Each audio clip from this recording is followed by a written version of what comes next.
Hello students, कैसे हैं आप लोग। मैं केशव जाखोटिया एक बार फिर आप सभी लोगों का स्वागत करता हूं। आज हम लोग इलेक्ट्रोकेमिस्ट्री में वर्क डन की बात करने वाले हैं और साथ ही साथ गिब्स फ्री एनर्जी की बात करने वाले हैं। बहुत ही इंटरेस्टिंग टॉपिक है। Let's see. सबसे पहली बात,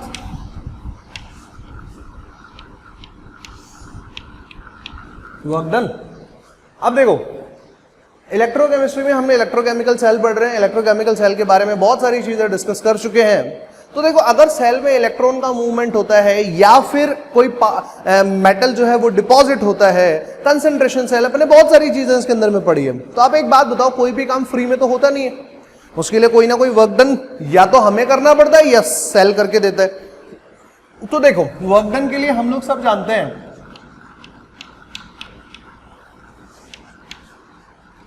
driving force multiplied by displacement, कार्यकारी बल इनटू विस्थापन।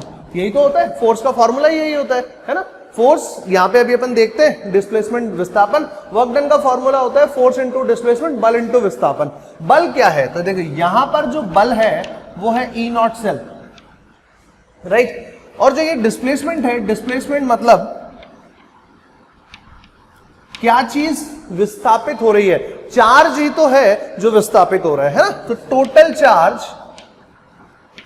जो है विस्थापित हो रहा है। तो अब देखिए, टोटल चार्ज को अपन लोग डिनोट करते हैं क्यू से। तो अल्टीमेटली अपना वर्क डन का फॉर्मूला क्या बन गया? वर्क डन ELEC लिख लो इसको। ये हो गया इलेक्ट्रिक, अपन इसको ऐसा बोल सकते हैं, या इलेक्ट्रोकेमिस्ट्री वर्क डन भी बोल सकते हैं इसको, है ना। इलेक्ट्रो वर्क डन भी बोल सकते हैं। तो ये हो गया Q इनटू में ई नॉट सेल, राइट। ठीक है, अब दूसरा देखिए। अब ये जो Q है इसको अपन लोग कैसे रिप्रेजेंट कर सकते हैं? Q मतलब कितना चार्ज मूव करता है। तो देखिए, चार्ज जो है उसको ऐसे लिखा जाता है N इंटू एफ। ये इसका फॉर्मूला ही होता है कि चार्ज का फॉर्मूला क्या होता है? N इंटू एफ होता है। जैसे एक एग्जांपल देखो, Cu+2 प्लस में 2 इलेक्ट्रॉन्स प्रोड्यूसेस Cu सॉलिड, यहां पे हो गया एक्वस। अब देखो, इस पूरी इक्वेशन में अगर आप देखोगे तो 2 मोल्स इलेक्ट्रॉन जो है वो क्या हुए हैं? वो पास हो रहे हैं। इसको अपन ऐसे ही तो बोलेंगे, 1 mole copper ion accepts 2 mole electrons and produces 1 mole of copper solid, यही तो बोलेंगे। तो यहां पर ये 2 मोल है। 2 मोल का मतलब हो गया यहां पर 2 इंटू Na, राइट। ठीक है, हम चाहें तो इसको ऐसा भी बोल सकते हैं 2 फैराडे चार्ज, है ना। या फिर हम चाहें तो इसको ऐसा भी बोल सकते हैं 2 इंटू 96500 गुलाम्स। तो देखो, चार्ज की टर्म्स में इसका वैल्यू हो गया 2 इंटू एफ या 2 इंटू 96500। अदरवाइज अगर अपन इसके नंबर की टर्म्स में बात करेंगे तो अपन लोग ये बोल सकते हैं 2 इंटू 6.022 को मैंने लिख दिया 6 इंटू 10⁻23। ये हो गए नंबर ऑफ इलेक्ट्रॉन्स। ये हो गए number of electrons. I hope ये बात अपन को समझ में आती है एग्जांपल में, है ना। तो देखिए, यहां पर फॉर्मूला क्या हो गया? NF E not cell, right. ये हो गया तुम्हारा वर्क डन का फॉर्मूला, राइट। अब देखिए, इसके जस्ट बाद एक नया टॉपिक, नया पार्ट और शुरू करते हैं। तो वो नया पार्ट क्या है? नया पार्ट है गिब्स फ्री एनर्जी। अब देखो, हम लोग तो शुरू से एक ही बात बोलते आ रहे हैं कि इलेक्ट्रोकेमिकल सेल वो होता है, इलेक्ट्रोकेमिकल सेल वो होता है जिसमें स्पॉन्टेनियस रिएक्शंस होती है ना, जो स्पॉन्टेनियस रिएक्शंस को परफॉर्म करते हैं। तो देखिए, गिब्स फ्री एनर्जी क्या होती है? गिब्स फ्री एनर्जी अपन लोग यहां पे सिंबल लिखेंगे डेल जी नॉट। अब देखो, पहले मैं आप लोगों को बता देता हूं यहां पर ओरिजिनली यहां पे इसका कॉन्सेप्ट क्या है, कैसे इसको कंप्लीट करना है। That is like very simple, right. अब देखो, यहां पे मैं लिखा NF E not cell, right. अब देखो, E नॉट सेल कब होगा? When standard conditions are there. When standard conditions are there. अगर स्टैंडर्ड कंडीशंस नहीं है तो हम E नॉट सेल की जगह क्या यूज कर लेंगे? E सेल भी यूज कर लेंगे, राइट। अब देखिए, डेल जी नॉट का मतलब क्या होता है? डेल जी नॉट का मतलब होता है स्टैंडर्ड गिब्स फ्री एनर्जी। मतलब ये जो है ये स्टैंडर्ड गिब्स एनर्जी है। और अपन सब जानते हैं 11th क्लास में अपन लोगों ने पढ़ा है कि ये इसका वैल्यू कैसा होना चाहिए, निगेटिव होना चाहिए, तभी अपन बोलेंगे कि हमारा सिस्टम या हमारा रिएक्शन कैसा हुआ होगा, ये स्पॉन्टेनियस हुआ होगा, खुद से हुआ होगा, राइट। ठीक है, अगर स्टैंडर्ड है तो अब देखो इसका क्या कॉन्सेप्ट है, इसका कॉन्सेप्ट है कि ये जो वर्क डन है, इस वर्क डन की वैल्यू क्या होनी चाहिए, नेगेटिव आनी चाहिए। ये मतलब अपन ऐसे बोल सकते हैं del G not is equals to minus N F E not cell. ठीक है, और अगर स्टैंडर्ड कंडीशंस में नहीं है तो अपन बोलेंगे del G is equals to minus N F E cell. देखिए दोनों में फर्क हो गया है, यहां पर ई नॉट सेल था मतलब स्टैंडर्ड कंडीशंस थी, लेकिन अभी यहां पे ई सेल लिखा है मतलब अब स्टैंडर्ड कंडीशंस पे कैलकुलेशन नहीं है। तो याद रखिए दोनों ही केस में डेल जी का वैल्यू या डेल जी नॉट का वैल्यू नेगेटिव आना चाहिए, then only we can say कि ये जो गिब्स फ्री एनर्जी है वो कैसी होनी चाहिए, स्पॉन्टेनियस होनी चाहिए, राइट। यहां तक का काम तो अपना कंप्लीट हो गया, यहां तक तो कुछ पूछना नहीं है, राइट। तो अपन लोग देखो इन्हीं फॉर्मूलाज को और कैसे रिप्रेजेंट कर सकते हैं, इन्हीं फॉर्मूलाज को रिप्रेजेंट किया जा सकता है। देखो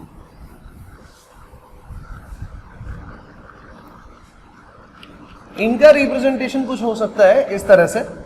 अपन लोगों ने एक टर्म पढ़ा था कुछ,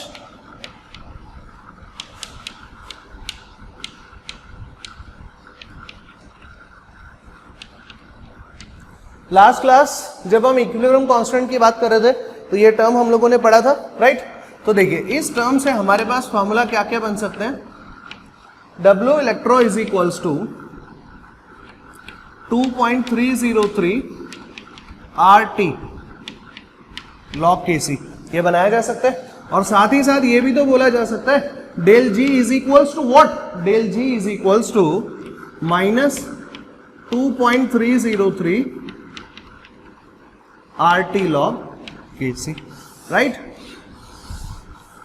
ये फॉर्मूला भी तो बनाया जा सकता है ना, राइट। अब देखते हैं, ये फॉर्मूलाज तो अपन लोगों ने काफी सीख लिए, अब अपन को ये जानना है यहां पर कि किस तरह से अपन लोग इससे क्वेश्चंस कर सकते हैं। तो एक बार क्वेश्चन करते हैं फिर इस कॉन्सेप्ट को और अच्छे से समझते हैं। देखो question number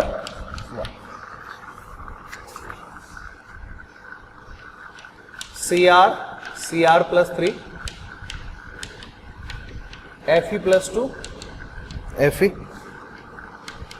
E naught CR plus 3 is equals to 0.74 volts, E naught FE plus 2 FE is equals to minus 0.44 volts.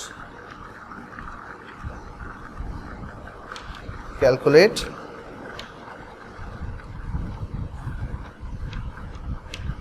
work. Question number 2,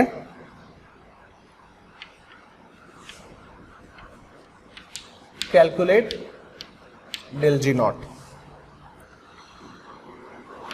O2 plus 4H plus 4 electrons produces 2H2O. 2H2 converts into 4H plus में 4 electrons. इसके लिए आप देखोगे तो E not given है 1.229 volts, और यहां पे अगर आप देखोगे तो E not is equals to 0 volts, right. अब देखिए दो क्वेश्चन है, यहां पे डेल जी कैलकुलेट करना है for reactions in fuel cell. Fuel cell में जो भी रिएक्शंस हो रही है उसके लिए डेल जी आपको कैलकुलेट करना है। लेट्स सी फाइनलाइज है क्या, कैसे करना है एक बार देख लेते हैं, बड़ा आसान काम है। देखो वर्क डन अपन को कैलकुलेट करना है। अपन को अब यहां पर कोई कंसेंट्रेशन दे रखी है, नहीं दे रखी है, क्या माननी है 1 कैपिटल M, मतलब स्टैंडर्ड कंडीशंस की बात करनी है, राइट। सबसे पहला काम यहाँ पे क्या करो, यहाँ पर इक्वेशंस लिखो। आप अगर ढंग से नोटिस करोगे तो यहाँ पर 3 इलेक्ट्रॉन डोनेट हुए और यहाँ पर 2 इलेक्ट्रॉन एक्सेप्ट हुए, यही तो है। तो जितने डोनेट होते हैं उतने के उतने ही एक्सेप्ट होने चाहिए। तो इनका कॉमन फिगर क्या आ सकता है, एलसीएम क्या आ सकता है, इनका एलसीएम आ सकता है 6। तो यहाँ पर इसको 2 से मल्टीप्लाई कर देंगे, इसको 3 से मल्टीप्लाई कर देंगे, और एक बार अब इक्वेशन को बैलेंस कर लेंगे कैसे होता है। तो देखो इक्वेशन लिख रहा हूं मैं यहां पर, ये ढंग से देखना आप लोग, 2Cr plus 3Fe plus 2 produces 2Cr plus 3 plus 3Fe। एक बार चेक करो, एक क्रोमियम ने 3 इलेक्ट्रॉन डोनेट किए, तो 2 क्रोमियम ने 6 इलेक्ट्रॉन डोनेट किए, तो इसको भी अब 6 एक्सेप्ट कर लेना चाहिए। एक आयरन 2 इलेक्ट्रॉन एक्सेप्ट करता है, तो 3 आयरन कितना एक्सेप्ट करेगा? 6 इलेक्ट्रॉन एक्सेप्ट करेगा। इसका मतलब यहां पर हो गए n इज इक्वल्स टू 6, और ये these are the number of electrons exchange. ये कौन से इलेक्ट्रॉन्स हैं? जो अपन ने एक्सचेंज किए, जो इस रिएक्शन के ड्यूरेशन में एक्सचेंज हुए हैं, राइट।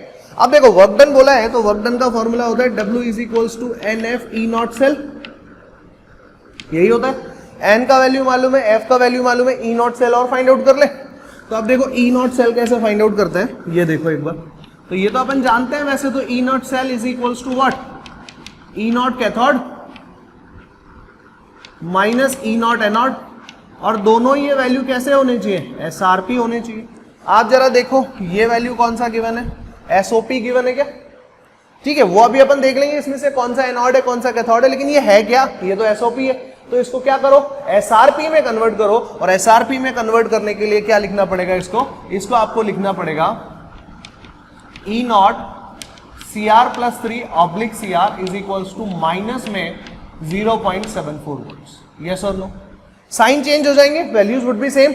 और यहां पे देखो Fe प्लस 2 से Fe, तो ये तो रिडक्शन पोटेंशियल ही है, ये तो SRP है, राइट। तो इसकी वैल्यू चेंज करके हो गया माइनस में 0.74 वोल्ट। अब देखो कैथोड के पास कौन सा होना चाहिए? कैथोड की तरफ होना चाहिए हमारा आयरन वाला, तो यहां पे आप लिखोगे Fe प्लस 2 से Fe, right, minus E not Cr plus 3 से Cr, यही तो आएगा। तो Fe प्लस 2 से Fe का वैल्यू है माइनस में 0.44, बाहर लगाया माइनस, यहां पे इसका वैल्यू क्या है? तो इसका वैल्यू माइनस में 0.74 है, नहीं, ऊपर जो वैल्यू है वो SOP का है, SOP नहीं चाहिए, SRP लिखना है। तो यहां पे हो गया माइनस में 0.74, माइनस माइनस हो गया प्लस। जब आप इसको नेट इफेक्टिवली सॉल्व करेंगे तो ये वैल्यू आ जाएगा 0.30 वोल्ट्स। ये हो गया आपका E नॉट सेल। n का वैल्यू फाइंड आउट कर लिया, E नॉट का वैल्यू फाइंड आउट कर लिया। तो देखिए W is equals to what? 6 into 96500 multiplied by 0.30, right. ठीक है, जब आप इसको सॉल्व करेंगे you find that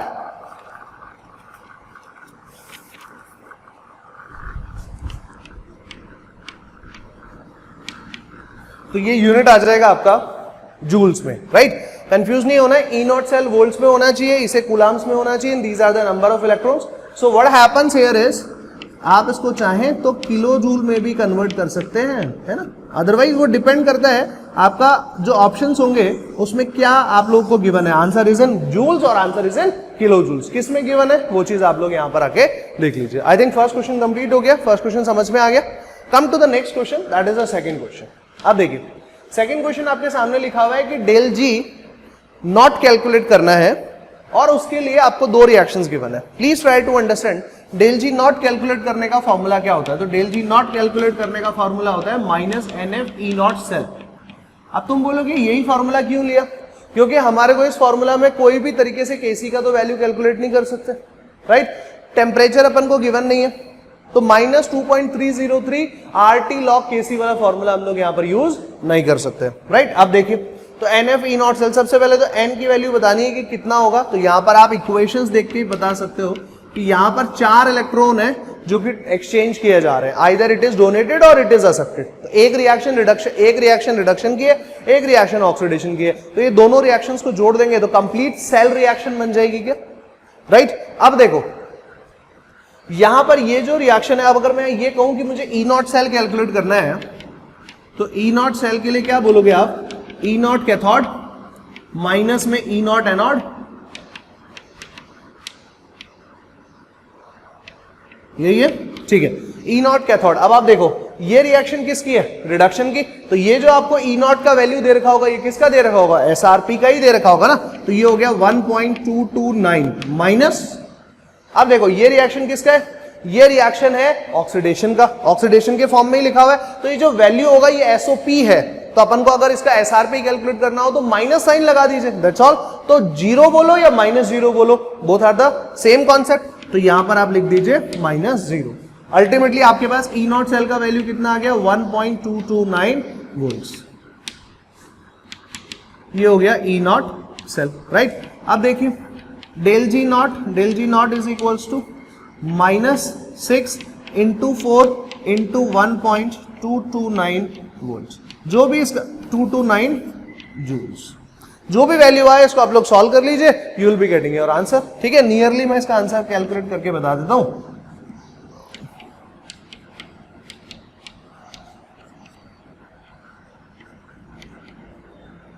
-31.2 joule should be the answer. Minus sign आ रहा है, इसका मतलब हो गया कि ये जो रिएक्शन है, ये रिएक्शन कैसी होगी, स्पॉन्टेनियस होगी, ये रिएक्शन खुद से हो जाएगी, हमें बाहर से कोई बैटरी लगाने की जरूरत नहीं पड़ेगी। क्लियर है? एक क्वेश्चन और करें। देखिए अब अगर इस तरीके के क्वेश्चन आ जाए कि भाई ये रिएक्शन कैसे होगी या फिर ये स्पॉन्टेनियस होगी या नहीं होगी, तो देखिए किस तरह से चीजें पूछी जाती है, एक बार अपन क्वेश्चन कर लेते हैं। देखिए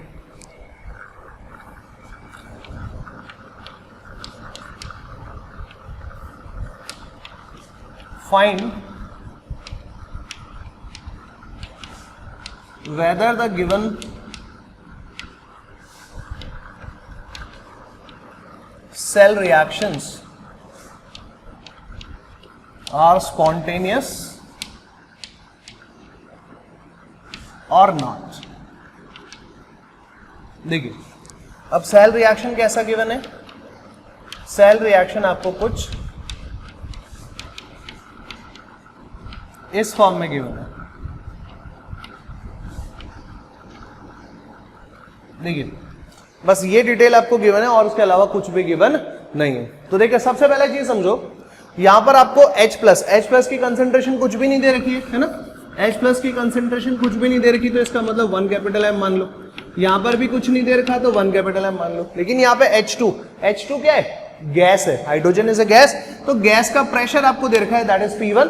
यहां पर भी H2 गैस है, तो यहां पर भी आपको इसका प्रेशर दे रखा है P2, ये दे रखा है आपको। आपको बोला है कि ये रिएक्शन जो है वो स्पॉन्टेनियस है या नहीं है, तो एक कंडीशन और आपको गिवन है कि P1 जो है वो ग्रेटर है P2 से, P1 जो है वो ग्रेटर है P2 से, ये आप लोग मुझे बता दीजिए ये स्पॉन्टेनियस होगा या नहीं होगा। तो देखो स्पॉन्टेनियस के लिए बड़ा सिंपल सी बात है कि डेल जी नॉट का वैल्यू कैसा होना चाहिए, नेगेटिव। इसका मतलब ये हुआ कि -NF E0 सेल जो इसका फॉर्मूला होता है, तो उसमें देखो ये वैल्यू तो हमेशा पॉजिटिव ही रहना है, नंबर ऑफ इलेक्ट्रॉन्स जो एक्सचेंज होते हैं वो हमेशा पॉजिटिव होते हैं। इट मे बी 1 और 2 और 3 और 4 और any number, any natural number, लेकिन होगा तो पॉजिटिव है ना। लेकिन अगर मैं इसकी बात करूं फैराडे कांस्टेंट की, तो ये वैल्यू भी पॉजिटिव है, दैट इज 96500, राइट। तो अगर E0 सेल का वैल्यू पॉजिटिव आ जाए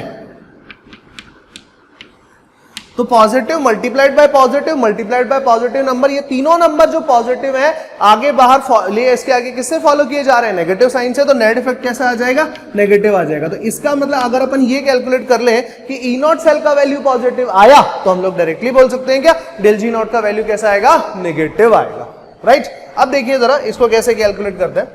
तो सबसे पहले तो अपन लोगों को यहां पर क्या करना पड़ेगा, सबसे पहले तो हम लोगों को ये पता करना पड़ेगा कि ये है क्या। तो मैं आपको बता दूं कि ये जो सेल है ये कंसंट्रेशन सेल है।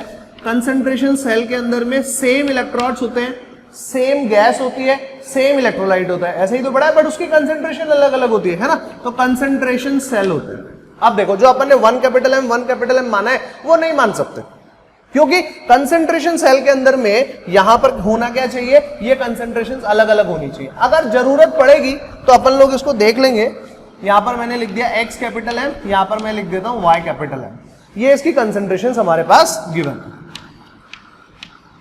अगर जरूरत पड़ेगी तो इसको यूज कर लेंगे, अदरवाइज फिलहाल के लिए इसकी कोई जरूरत नहीं है। तो मैं काम करता हूं यहां पर ये डिस्कस करता हूं कि एनोड पे कौन सी रिएक्शन हुई है। तो आप देखिए एनोड पे रिएक्शन हुई होगी H2 gas produces 2H plus 2 electrons, और ये जो H2 गैस है इसका प्रेशर है यहां पर T1, राइट, ठीक है।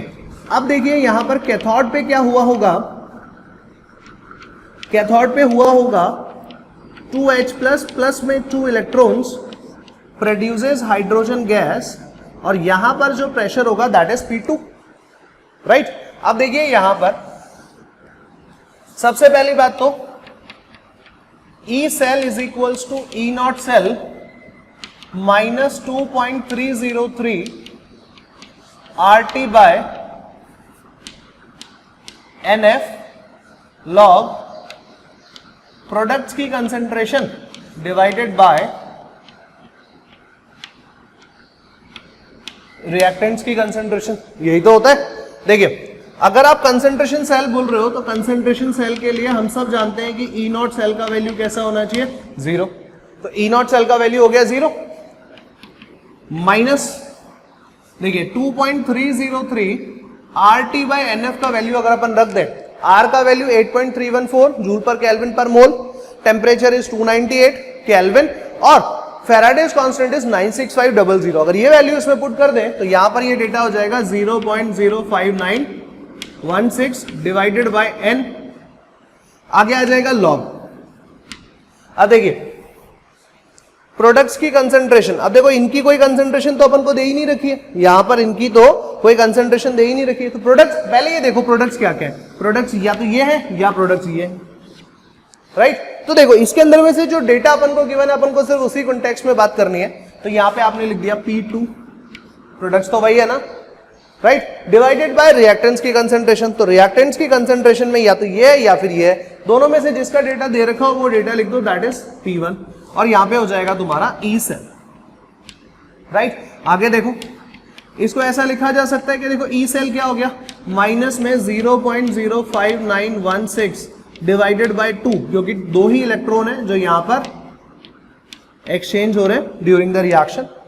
इसको ऐसा लिखा जा सकता है, देखिए जरा, प्लस कर दिया 0.05916 डिवाइडेड बाय 2, यहां पे हो जाएगा log P1 by P2। Check करिए, लॉग A अपॉन B को लॉग B अपॉन A लिखते हैं तो माइनस साइन आ जाता है, माइनस माइनस हो गया प्लस, तो इसको ऐसा लिखा जा सकता है। अब आपको बस एक चीज देखना है, ये चीज तो आप जानते ही हो कि log 1 का वैल्यू होता है 0, log 1 से ऊपर कुछ भी आए उसका वैल्यू होगा पॉजिटिव, और log 1 से छोटा कुछ भी आता है तो उसका वैल्यू होता है नेगेटिव, यही तो मतलब होता है ना। तो अब आप देखो log 1 का वैल्यू 0, log 1 से बड़ा कोई भी नंबर लिख दो x, उसका वैल्यू ग्रेटर देन 0 होगा, अगर x ग्रेटर देन 1 है तो यही होगा ना, यही होगा। तो देखो P1 बड़ा है, आपको एक कंडीशन दी हुई है, P1 बड़ा है P2 छोटा है, मतलब ये वाला जो वैल्यू होगा ये ज्यादा होगा डिवाइडेड बाय स्मॉलर वैल्यू, यही तो है आपके पास। तो ये वैल्यू कैसा आएगा, 1 से बड़ा ही आएगा, 5/4 हो सकता है, 5/3 हो सकता है, 5/2 हो सकता है, कुछ भी हो, लेकिन आएगा तो 1 से बड़ा ही ना। और जब ये वैल्यू 1 से बड़ा होता है तो यहां पर log x का वैल्यू भी क्या होता है, 1 से बड़ा होता है, मतलब ये वैल्यू पॉजिटिव आएगा। This is positive, this is positive. तो अल्टीमेटली जब आप इस पूरे डेटा को सॉल्व करोगे तो आपको क्या मिलेगा, यहां पर ये पूरा डेटा कैसा मिलेगा, पॉजिटिव, और ई सेल का वैल्यू पॉजिटिव मिलेगा तो डेल जी का वैल्यू कैसा मिलेगा, नेगेटिव, और डेल जी का वैल्यू नेगेटिव मिलेगा तो हम लोग बोल सकते हैं कि ये जो रिएक्शन है ये कैसी होती है, स्पॉन्टेनियस होती है। आ रहा है समझ में, राइट। तो देखिए कंसेंट्रेशन सेल, इक्विलिब्रियम कांस्टेंट, कोई भी डेटा कहीं से भी उठा के इसके अंदर में पिक किया जा सकता है और इसे क्वेश्चन बनाया जा सकता है। तो जो आप लोग को डीपीपीज दे रखे हैं उसमें क्वेश्चंस हैं, तो वो क्वेश्चंस आप लोग सेलेक्ट कीजिए, वो क्वेश्चंस को आप लोग यहाँ पे सॉल्व करिए, और डेफिनेटली आप लोग को इसके अंदर में बहुत मजा आने वाला है। तो इस लेक्चर को अपन लोग यहीं फिनिश करते हैं। देखिए इलेक्ट्रोकेमिकल सेल से रिलेटेड चीजें यहाँ पर पूरी हो गई हैं, इलेक्ट्रोकेमिकल सेल कंप्लीट, लेकिन अभी कौन सा सेल बाकी है, आप लोगों को मालूम है इलेक्ट्रोकेमिकल सेल क्या करता है, भूल गए हो आप लोग, मेरे को ऐसा लग रहा है बच्चों। इलेक्ट्रोकेमिकल सेल एक ऐसा सेल होता है, ढंग से सुनिए, जो केमिकल एनर्जी से इलेक्ट्रिकल एनर्जी प्रोड्यूस करता है, राइट। तो ऐसा भी तो सेल बनाया जा सकता है ना जो इलेक्ट्रिकल एनर्जी को यूज करे और केमिकल एनर्जी हमको प्रोड्यूस करके दे दे। तो अब नेक्स्ट लेक्चर से अपन वही सेल पढ़ेंगे जिसको बोलते हैं इलेक्ट्रोलाइटिक सेल, ठीक है, विद्युत अपघट्य सेल बोलते हैं उसको हिंदी के अंदर में। इसके बारे में अपन बात करेंगे। तो नेक्स्ट लेक्चर बहुत ही इंटरेस्टिंग होने वाला है, एकदम नया फ्रेश टॉपिक शुरू करने वाला है। तो इस लेक्चर को यहीं पे फिनिश करते हैं। That's all for this lecture, thank you very much.